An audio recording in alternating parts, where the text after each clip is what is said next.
The chair would therefore like to make some points known before we act on the motion. Mr. What is the President. pleasure of the majority Yes, floor leader? Mr. President, upon conferment with the minority leader, Mr. President, he is amenable, Mr. President, for us to continue with the discussions and debate on this particular topic, Mr. President. And so, with that, Mr. President, may I move that we recognize the distinguished gentleman from Cavite, Senator Panfilo Ping Lacson, to ask his questions, Mr. President. Well, first, Chair would like to thank the Thank you, magnanimity Mr. President. of the distinguished minority floor leader in order for us to be able to continue with the debates. The gentleman from Cavite, Senator Lacson, is recognized for his interjections with leave, of course, of the gentleman who has the floor, Senator Marcoleta. You may proceed, sir, if Senator Marcoleta so desires. Thank you, Mr. President. This is not an interpellation. Rather, this is a manifestation to be followed by a parliamentary inquiry. The gentleman may proceed then. Mr. President, I've been diligently reading and reviewing the rules of the Senate since I've been out of this august chamber for 3 years.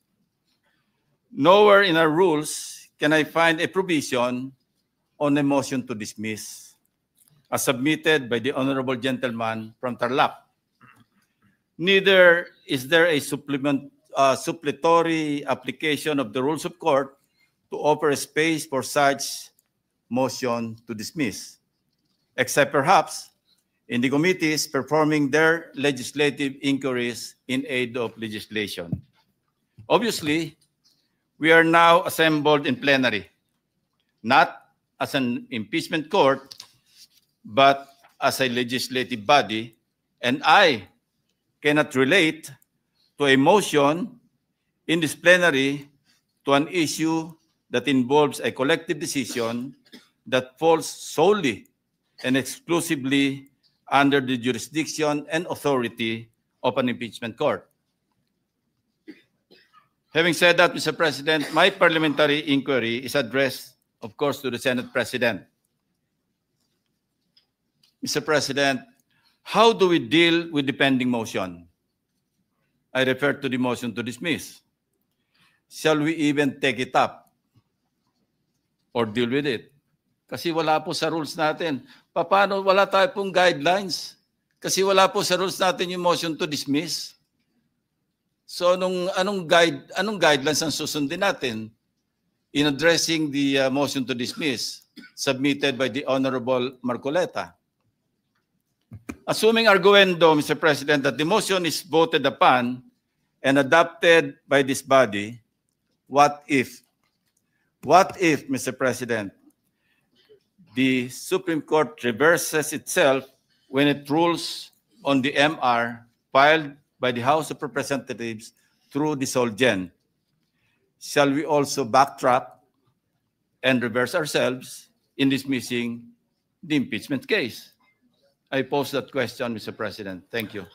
Thank you, Senator Lacson. To respond, we were faced with this question, but the very people asking us to wait right now were the very same people who were telling us before to ignore the pendency of a case in the Supreme Court precisely regarding this impeachment complaint.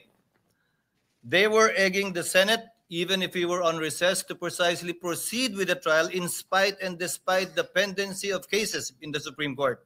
And the chair, with an abundance of caution, same with us good senator right now, decided to afford the Supreme Court time during the recess to decide on the matter. And when they did not, the Senate, in accordance with its duty, convened the impeachment court when we resumed session, given that we cannot conduct impeachment proceedings that have not yet begun yet during the recess. To answer the query with respect to motion to dismiss, this was actually done, although not via a motion to dismiss, but a motion to archive in relation to the impeachment complaints of then President Estrada and Ombudsman Gutierrez. In fact, in the case of Ombudsman Gutierrez, it was our distinguished minority floor leader himself, acting as majority leader, I believe, who moved that the case be archived, given the resignation of then Ombudsman Gutierrez for being moot. In the case of President Estrada, the case was likewise archived for being functus officio, given that EDSA DOS happened and a new president was sworn into office.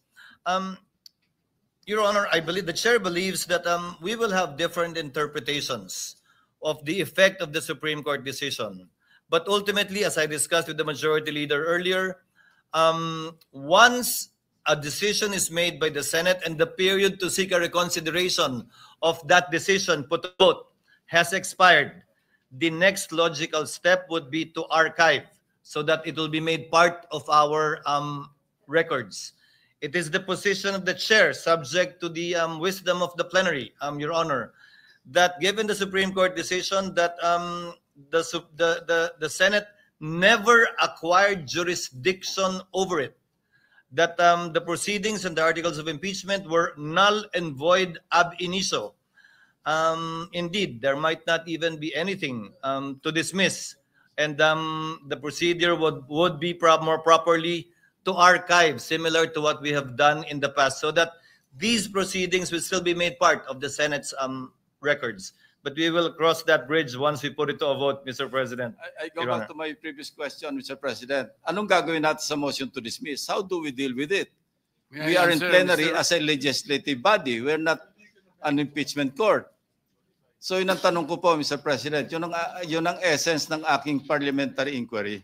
The predisposition of the chair is what I stated, but subject, of course, to the wisdom of plenary. Maybe here from Senator Marcoleta, with respect to his ideas, given that he is the proponent of the motion.